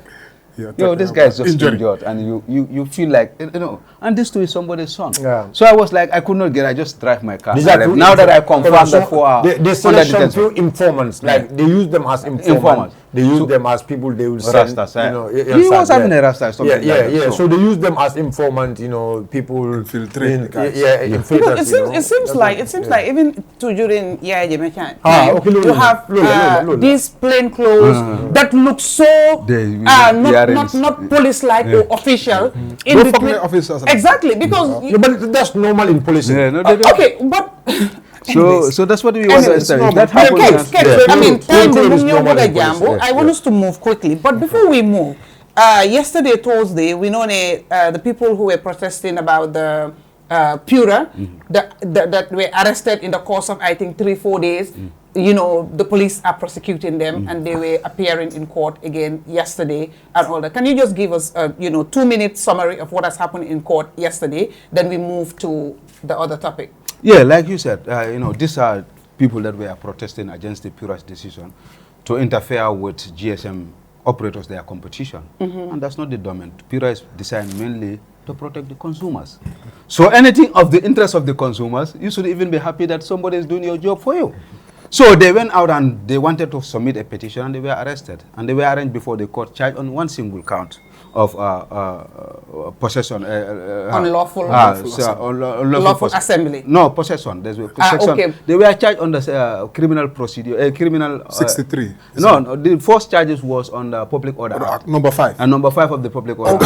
Okay. So that was the single charge. Unlawful possession. Unlawful possession. But then now... There was no procession. Did they do a procession? Was there a procession at Pura? There was no procession at Pura. Go ahead. So that's why, so when they do that, the boy pleaded not guilty and they bring their first witness who testified that he received an order from SAR that there are a group of people that lawfully assemble and they are lawfully there and he should go and dispatch them. Upon arrival, they spoke to them on 2 occasions, they refused, they arrested everybody and they go. When you arrived, did you ask them whether they have a permit? Did you talk to them to dispatch before arresting them? He said he was just acting on an order. But did you question that order? He said no. So those were some of his evidence in chief. And he was cross-examined by... Was that witness part of the recruits or the PIU? No, he's a senior man. He's a chief superintendent. Okay. He's a senior chief superintendent. Superintendent. And he was at the protest ground? Yeah, he was at the protest. He was, I think, second next to SAR in terms of command. Okay. Yeah. So he was the one who was giving testimony. So he was cross-examined by Counsel J. Dabo, to at least look at the loopholes in his evidence. And there are a few questions that were asked. Whether you know what is the mandate of Pura, and he said he didn't know, but he know that they are regulators. But what type of regulator? What is the name of Pura was? There's a few questions. Why when you arrive there, who did give you the order? I have the order from the top. Who is the top? From the top. So that's why I filmed it. But today when they came, that was on Wednesday, on Thursday, when they came to we see that the police now, maybe they look at the section that they charged, now they amended the entire charge. Now they have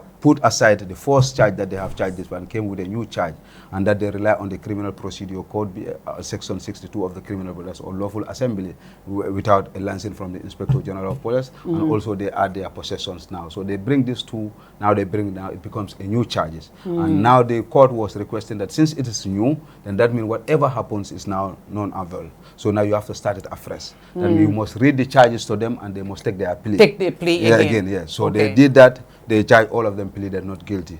All the 23, they pleaded not guilty to all the charges. That happens. Then Almame Manga then proceeded, who was the prosecuting officer, and proceeded to say that they have a witness already, who have already given his testimony in the earlier charges. But just not to waste the time of the court, they want to take that as his evidence in chief, that he have give in the, because it's going to be the same. Before going to the box and repeating the same thing that he have said, they want to adopt that as his evidence in chief. So the court accepted that now what he have said in the first charge becomes his evidence in chief in the new charge. In this one? In the new charge. So it was adopted and there was a cross-examination between him and Lamin LS Camara, who was now the defense counsel for because Jedaba was absent today, busy with certain things, so counsel stepped in. So counsel was asking the guy to understand where was he at that very day, and he confirmed that he was at the Pura building. You know, how many, when was the date he wanted to have accuracy in terms of, he said on the 23rd and on the 24th was, on the 22nd and 23rd was the day they made the arrest. How many people do you arrest on the 23rd? He said 23 people. So the whole total number is 23. So, but LS know that 23 were... Let's not get into that details because you know, they are yet to cross-examine the witness, and they might, you know, correct themselves or use this to make themselves. So LS told him, leave that so part. can you now tell us, like, now he brings each name. He said, now I'll give you one by one. Lamin Dafe, where did you arrest him and when? He said he cannot actually remember where he arrested Lamin, but it was on the 22nd. So that what he said, the LS said, then we will continue because he wants to deal with the, he said he need 3 hours to finish this guy. So he asked for a full day. So he asked whether they can come tomorrow, but the court diary was too tight that they cannot come on Friday because they said they close at 12 o'clock or something like that. So now they have adjourned it on the 7th, on the 9th of October. On the 9th of October, and they have given them 1 hour 30 minutes from 12:30 to 1:30, so that they have at least ample time to cross-examine this guy. Interesting. So as we stand, the state, you know, is amended a new charge. They've amended the charge, but then they're interested in prosecuting these people. Yeah. Wow. But they amended those charges all what? It's all bogus. It's all bogus. Because let me tell you, you have part of the assembly is being prosecuted. The assembly issue and this that's fine. procession issue, where?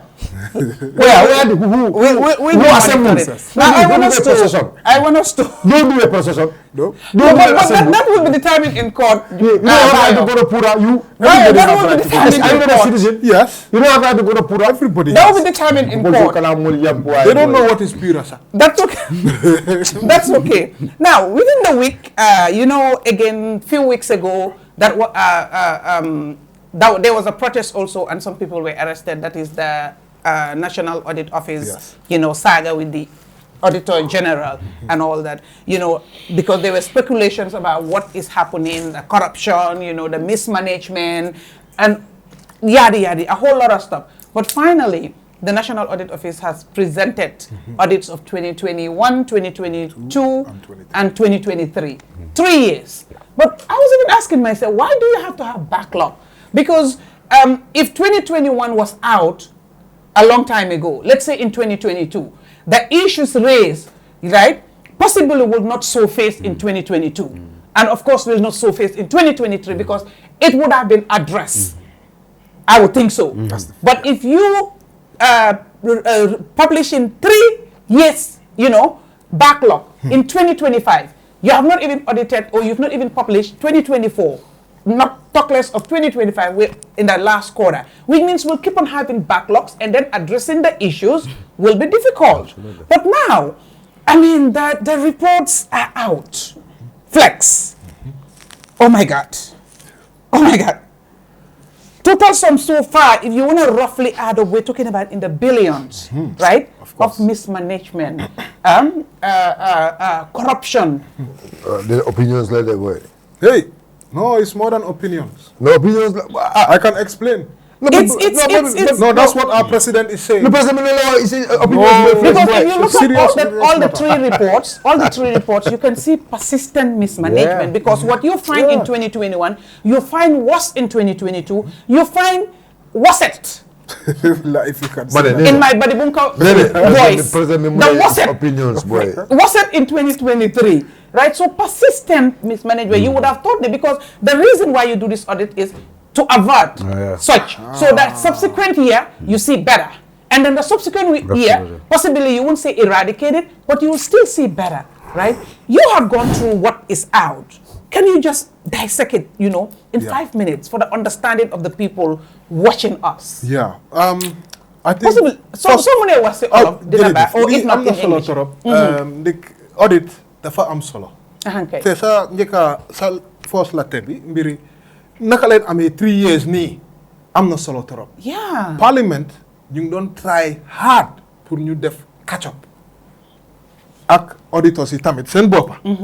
The challenges mooy foog rek ñoom ñu am documents yi from the various ministries yi The access. access yooyu noonu. loolu moo yaaga nekk seen problème. so loolu that has been a problem. Okay. loolu bokk na si lu tax ñu am backlog. This parliament, to be very fair to them, they will almost be on track very soon. Very Okay. soon, yeah. Yes. So that da ngaa gis ne loo nekk di wax su gars yi xoolee audit issue this year. or because of it's always 1 or 2 years behind. so that da ngaa gis ne dina am njëriñ because of lu dee mujjee happen yi nii yëpp dañ ko mujjee find out and then now it's like where do you start. You see sometimes nga bëgg a jàpp nit ki kooku bàyyi na dem na. because of nekkatu fa. audit bii nii is about some time back. te nit yi defum. su nga xam ne auditeurs yi ñu ngi ñëw xam ne man def naa lu ma def projet bi jeex na baxa jël naa sama baxa bi naka laay escape baay foofu noonu. lii moo nekk problème si audit di escape face. gis nañ Karamba the former auditor general. kooku was doing a wonderful job. Man, I was there when I saw how they were trying and pushing with National Assembly pour audit si mu gaaw mu ñëw. Audit report gis nga su ma dooree di wax yenn parts xëy na nit yi di net boring waaye su ma ñëwee laal si yëfi football bi ñëpp di leen xam. Audit report mu laa woon ne njuuj njaaj yu nekk di happen the corruption that is happening with regards to the stadium renovation. You know, this is why the stadium is obviously not ready. Because if you cannot spend ñaata millions, hundreds of millions on this stadium. 2 times. Huh? 2 times. Many times just spending millions. But until now, mënuñoo play football matches here in this country. And you see when the Watson Gambia mentioned one of the contractors, they came out and they explained. To explain. Yes. So now, let's say if that contractor, what they explain is anything to go by, right?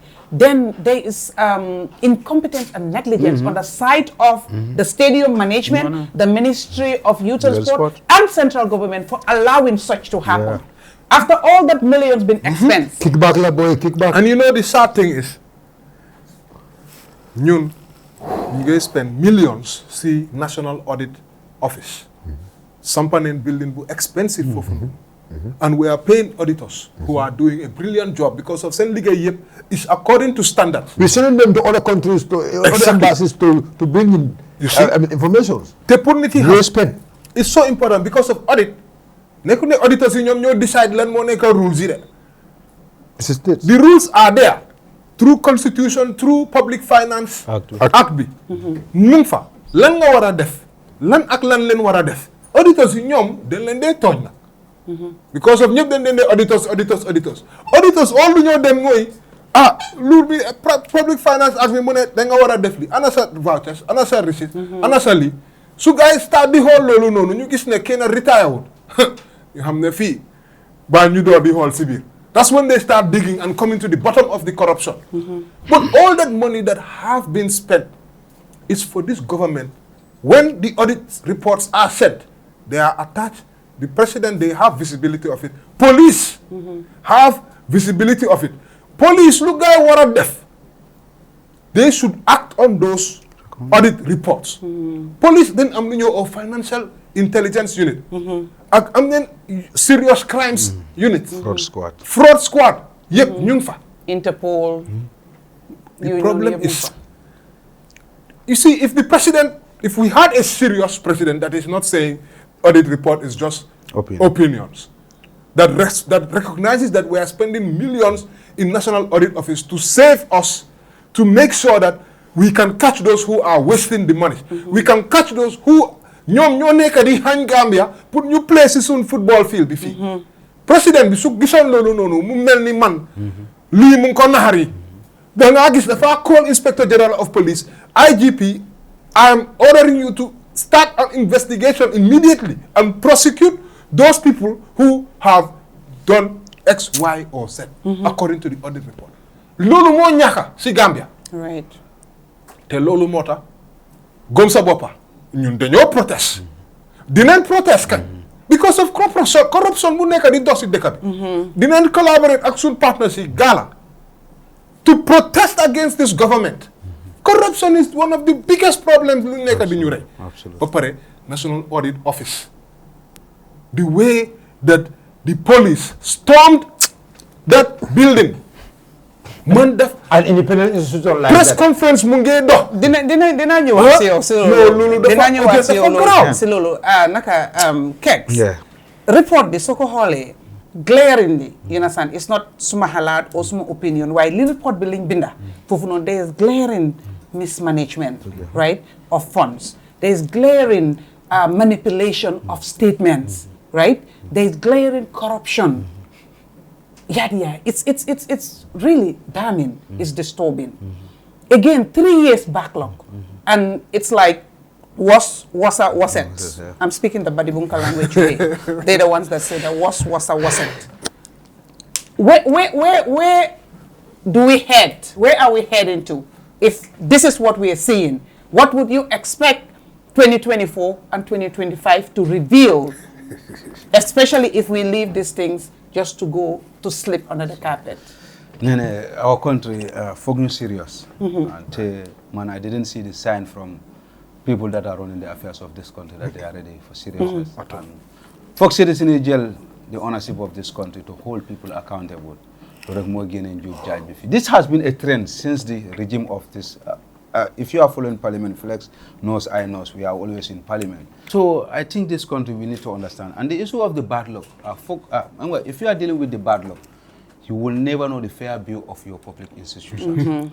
And unless you have the fair view of all these public institutions, then laws make to make it viable and also to make it pay dividends and create employment for our country. Because you must know the fair view of the Nek Binila Mel. And these are the things that he missed. Put a plan and window more for a palantel. But so deal with 2021, 2022, when we are in 2025, going to 2026. Hamga so catch up legi from nega yolunga jif is law ham the pass and a longa nega the audit. And the law is very clear. Even though, you know, like when you have 3 months before the end of the financial year, the Auditor General must audit all government institutions. But that means that 3 months so far they may before they law for fake alone audit. So they may for fake for bender cash, but you have 20 cash more for do. When I went to audit, I filed to don't wait for them to give their document because they are trying to change and manipulate. Your auditor what you have, but if you want to wait for them, the loan mode is a bad luck. Now auditor law have one them. So for them 10 cash more for one. When I went to audit now, there should be 20 cup of tea there, but I only found one there, and I'm saying where is the 19? Report that. But so internal auditors they start to forge documents, they start to make the cover up. Then you deal with, and you have so many because audit office, their human resources capacity then co problem because they institute all government. How many institutions?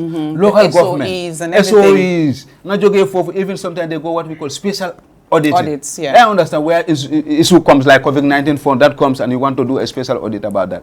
So but what shocks me more, people that are not elected are tapping from our national coffers.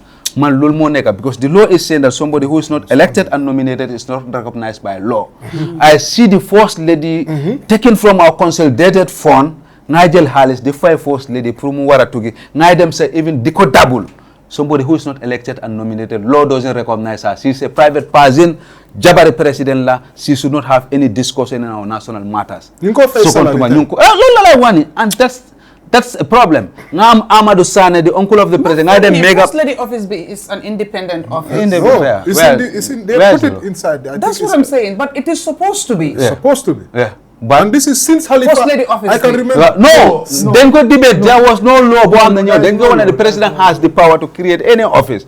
But if he has the power, he has to bring it to parliament procedures to make sure that the office is created by the people's representative. Now it's now recognized by law. But because of we use this office of the first president since colonial time is recognized, that's what is there. But procedures are there. And what 2020 when you could remember when Bunko created budget and there was this issue Minister Benyo for money, the president has the power to create any office. Yes, he has the power to create any office.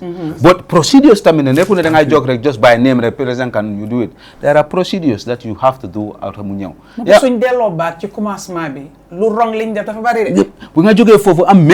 has been set. Now mega bank, the issue of the mega bank. Somebody who is not elected, tap money.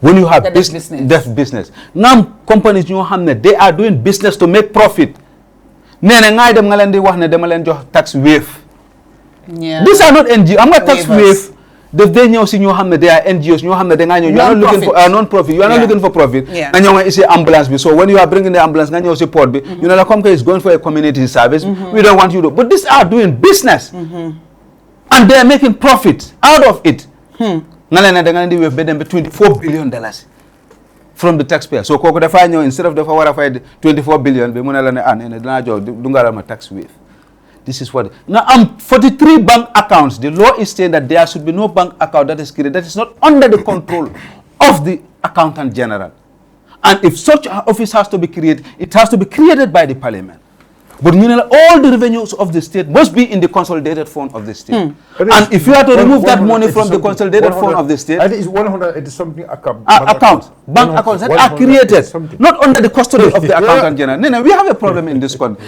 people are just joking they think that from you gain in the street and we say that we are not going to Which they understand.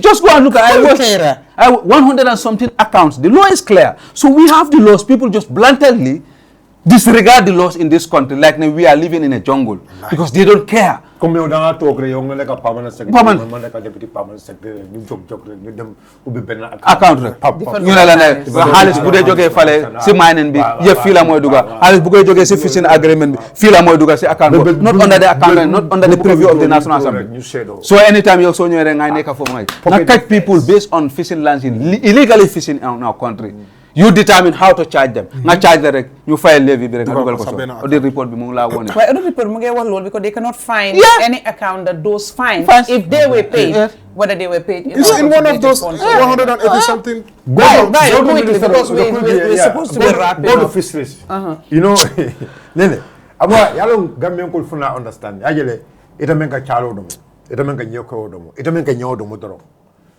bekuma kelim fole ko minister na la permanent secretary na la doku la the steering state has open and the people will work doku ka fishing minister of fisheries well it's like it's their family property billahi wallahi ta'ala even the people you can send for inspection na diate men diate ka wala samba their own people their own family their own housemate ka wala saka ye samba ku yebula kulun kono wala ka inspector tije yalo no ko there is a percentage of every catch 10% of the every catch need to be paid to the government that 10% joining the minister and the permanent secretary and the people at the fisheries there will like our colleague either ya nyema wapi or ya kudimata ya tala nyote because of the inspectors there are their own people they are not working for the government that is what is happening here if you go through these audit reports even in you understand a bay is all because there is few people nyaje wala ning ikane ka mo leko falman president ya be silo do ko kam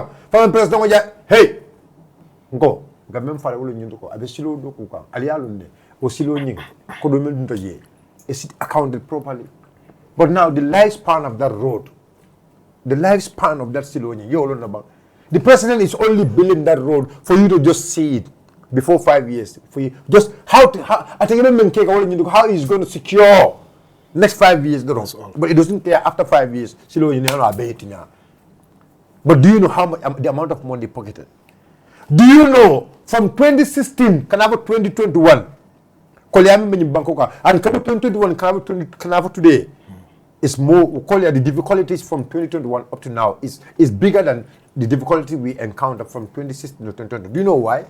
Because the problem is the change of 2021 was funded by people they are in the system, the mafias, the investors. And those investors, they put in their money into the government. Come on, they expect something. That is why you have this problem of duty waivers. Because those people, duty waivers. Am I mad? Me, Silver Sonko, I'm receiving vehicles coming from Germany or any place. No! It's not possible. No, because I didn't invest. They are not in their crew. No, I'm not in the crew. So you must invest in the election. You must invest, you give money to the people for them to manipulate our own people. At the end of it, duty waiver, they give a duty waiver for billions. How many billions are coming for on duty waivers? How many companies are here?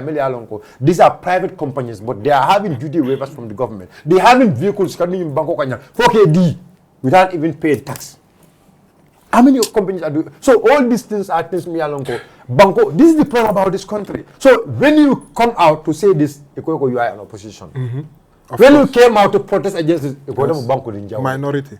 You have no love for the country. But now they don't understand what we are crying is about our future. Believe in me, let's count. From 2021 up to now, the amount of money, the amount of loan this government invented, the amount of money you collect tax, it has never been collected in this country. For the history of this country, I don't know collect. Every year is a record. Every year is record. It's a record. But the problem is, where is this money going? Our health sector. Tell me, let Minister of Health tell us, when did they last to purchase medicine? Let them tell us. The budget will come here, they will approve the budget, now, before December. January, they will approve the budget. They will purchase the medicine in December. They allocated fund to you in January, February. You borosa in December. Now that December, the next phone coming, this is how these people are robbing us.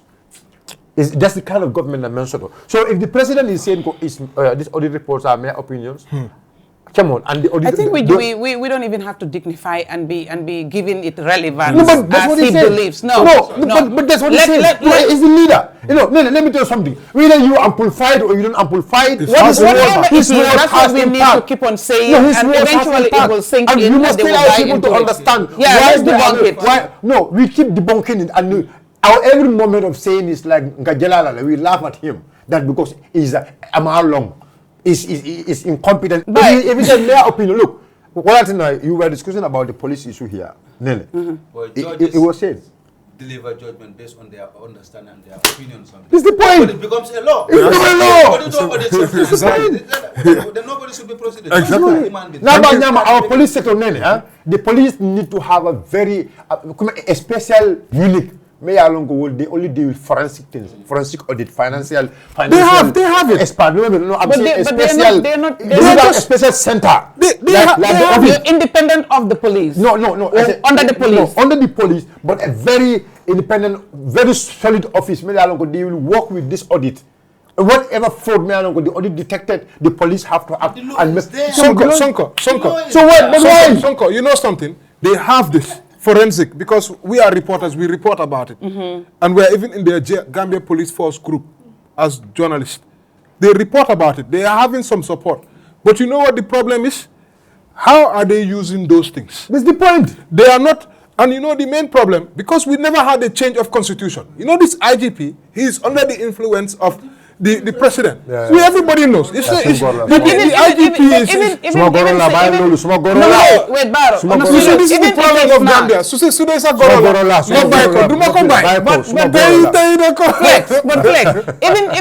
Even that, besides the point, let's say he's an independent person, he's still the same he is, and he's supposed to do a job.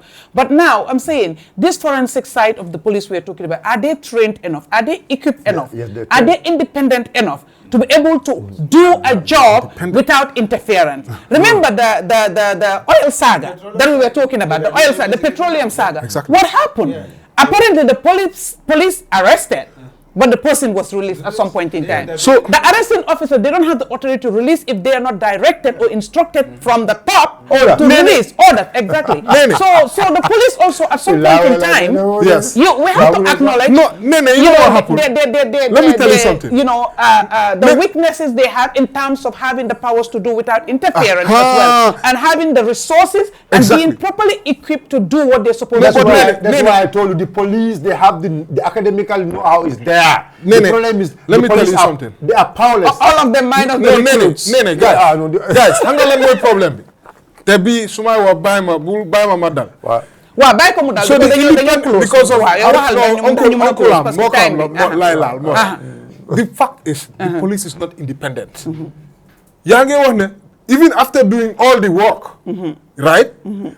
They have to wait for orders to proceed. Go or don't go. The audit report is in your computer. The people's names are there. It's now go or don't go. So then, who decides when you have to go or not to go?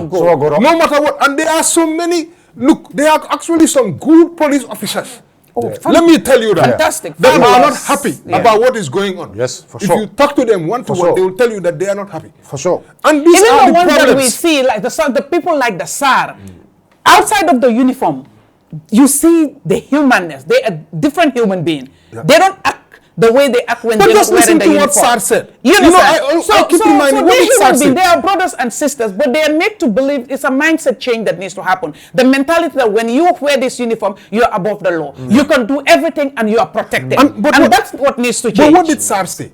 When SAR said, my orders are, I am not here to negotiate. You are to be dispersed. You people are here unlawfully. What his first words? My orders. So It doesn't have to be in line with the law. It doesn't have to be in line with the law. And because he's wearing that uniform. So you know this- when SAR is not wearing the uniform, SAR is not going to stand in front of Exactly. Flex and tell you my orders are. Exactly. But anyways, I know the report is a lot. 3 years, you know, so many alarming and damning and shocking and in billions exactly that we cannot talk about and finish in one program. That's why they never. That's why they want to stay in power forever. Because they know what No they power have te done. mënu faa stay forever. Time rek la. Time rek la. Waaw buga ak li yàlla di def tamit dafa different. Jaam ak dogalam jaam ak pexeem yàlla ak dogalam. Ñoom seen buga mun naa nekk pour nekk fa yàlla su paree si ñoom dinañ pare. Jaam su nekk si doole. Jaam su nekk si doole. Du dee xalaat ne man dinaa dee oo dinaa bàyyi.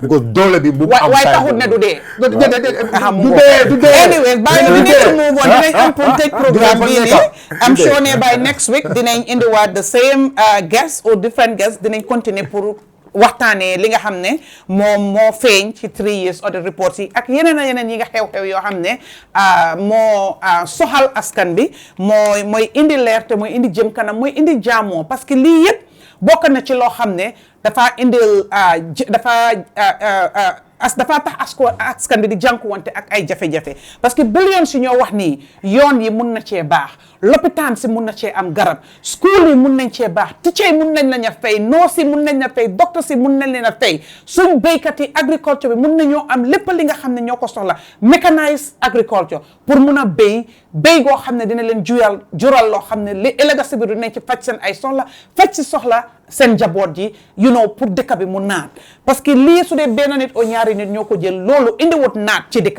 waaye su dee ne dañ ko séddale pour askan bi yëpp kon dëkk bi dina naat askan bi dinañ am lu ñu suturaay seen boppa soo nañ bàyyi suñ xel bu ñu leen dénkee moomu leen dénkaane la da ngeen war a jël ngeen jox ci ñëpp ci nga xam ne ñoo ci bokka olof day wala lu ñu la dénk moomoo ko séddoo ko ñëpp ñi nga xam ne dañ ci bokka waaye boo ko jëlee yow kenn rek liaxa ko o nga lekk ko yow kenn loolu sàcc la loolu luubal la te loolu yàlla daf ko bañ yàlla daf ko dax yàlla rafetawul ko di jaajëfal ñi nga xam ne ñooy suñ gan tey muy Flex daan Yusef Télo ak Kemeseng Kexx di leen jaajëfal di am contenté even doonum xat ñëw ngeen pour bokkaa ñun pour waxtaan li nga xam ne mooy lëmba réew mi li nga xam ne moo soxal askan bi Bayo ak Ablaye mi nga xam ne dafa am an emergency mu am pour jóg dem di leen jaajëfal yéen si kër yi ngeen bokka di jaajëfal ñëpp ñi nga xam ne ñoo nekk ci gannaaw caméra bi Charles Elvis Ngom Lamine Bojang Moustapha and Lamine the other Lamine Siré en coordinateur bi di Kassa di jaajëfal borom kër gi tam Fatou bu baax bi ma yokk ko ci di wax ñëpp ñu ñuy seetaan jërë ngeen jëf waaye balaa ñoo tëj rek dañuy jaajëfal ñi nga xam ne ñooy dooleel programme bi saa yi ni ko niñ koy defee njëkkee ko ci kër Find ñi nga xam ne ñoom dañuy yëngu si sampa jënd kër jaay kër dañuy def télomique ñëw leen rek ne leen ne façon dream home bii laa soxla lii mooy suma budget dinañ wax ak yow ba gis ne li nga bugg a am nga ko ci xaalis bi nga leen indil su dee ne lu mun a nekk la te dinañ la sampal kër gu dëgër te duñ ci am benn luubal benn njuuj njaay seen mbir wóor na seen mbir set na te seen xel màcc na ci li nga xam ne loolu la ñuy def ñaareel bi ñuy jaajëfal APS ñoom ci fii xaalis la ñuy yëngu financial services lañ dañuy yónnee dañuy wecci dañuy jaay jënd foreign currency bi waaye li ci gën a yomb mooy da nga xam ne dañ am ay mbir yoo xam ne dañ ko saxal pour mu yombal jëfini askan bi mooy seen app yi ñu am seen APS wallet bi lépp li nga xam ne yaa ngi ko bugg a def si APS wallet mun naa possible mun ngaa fay sa taxi driver mun ngaa jënda cash power mun ngaa jënda crédit mun ngaa jënda data mun ngaa jënda nawetaan ticket si esa yi nekk nii nawet la nawetaan jàngi jax fépp foo dem xale yaa ngi nekk ci nawetaan bi di leen wax ne rek indil nañ leen app bi pour yombal seen jënd ticket pour nawetaan yi kon APS ñoo wóor ñoo mun ñoo ëppa doole ñëpp nañ download APS wallet bi Kexx do you have APS? I know you have. Do you have APS? Kon yéen tam loo leen di xaar saa week bu nekk buñ fi indee ges nañ leen wax ne am nañ APS kon download leen APS bi doo leen si gis dara loo xam ne dina leen indi jafe-jafe kon di leen wax jërëjëf di kontaan si yéen rek di leen wax ne ba beneen yoon beneen ajuma beneen ges ak yeneen topic yoo xam ne moo saxal askat bi di leen wax bye bye from your queen Nene Frida Gomez.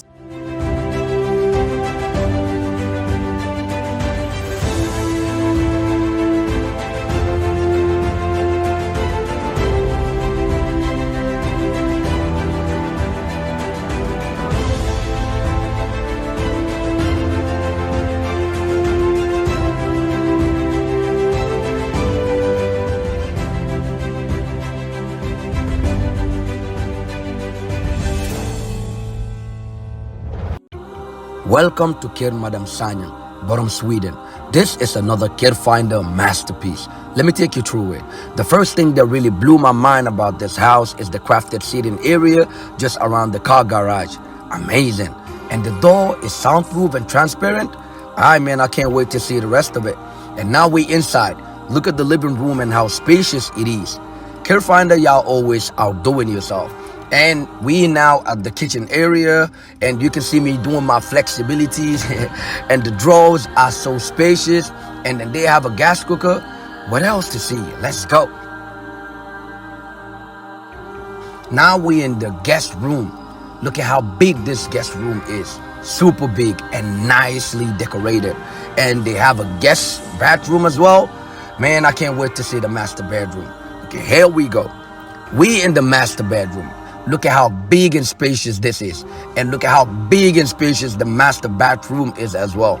Kexx Finder, man, you guys are always doing it right. And now let me take you outside a little bit. Let me check my swagger up in this. You can tell I'm killing it on the runway. So now let me take you at the back. They have a swimming pool. My God, look at how spacious this swimming pool is. I can't wait to really jump inside, to be honest. And they have a Bantaba sitting area as well, so you can just chill and have a good time with family and friends. And then they have swings for children or couples. This is the right spot, trust me. And this house is just next to Kexx Madam Seka. Up your sleeves for our next gated community. What is this gated community gonna look like?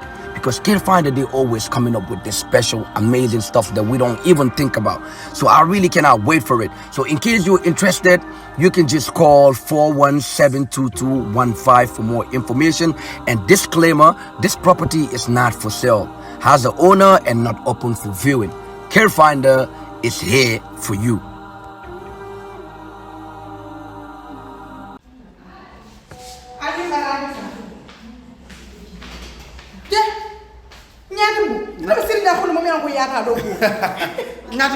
Nyatimbo ntemu APS leti. Ndemu APS leti. APS Gambia lemu APS ti. Katun APS is 100% Gambian. Bari nyatimbo ete ku furi mbala kentala di. Nyatimbo ntari taba futu wola. At least it ya fonte ko APS min kullo balbiji. Imo fon fonya fon ka fonyo ko ibina do ibodo ko APS jam fane mo fana fonya nyatimbo. Yo min fo enda sija. Ndanga moy ko APS wallet isa ko do kinu min tata fa wuli muan ime charge fenna wala nta sindi ja ako nyatimbo nkoy ko kabo transito kata wala fa wuli muan ite fenne dola womu zero fee bitun kabo wo 20,000 la ka sele sal eke tamuna eke charge mun fa abuka fensi oui 1% dal malam lati wota yara gambe no be nyanta wala kana APS wala tele mo baylo ko ko do ki ibadi ngol yajale ni APS kabrin nan credit ko to bari men kum mayata be wala fa mo kas pawat ni suto be during suto be dibining abe tema biti kol sonda ila APS mobile lo sika ni asika to ya safe da men ko fen ko atondi nawek ha ni oto je nyamen do tachi ama ni ama do abanta ila kas pawa isa hawasima ajibe free joriti je otam baden gameno albesito ulle fisiata alna leta APS wallet yela la mobile kon APS wallet ñaako doro bari ko do nim fata do suko kon to ru dañu defo no le mol ñala jam nim fata do suko kon mbafale basiti jembita ndori gis ta jede kadu sa APS 100% namum APS 100% Gambia 100%.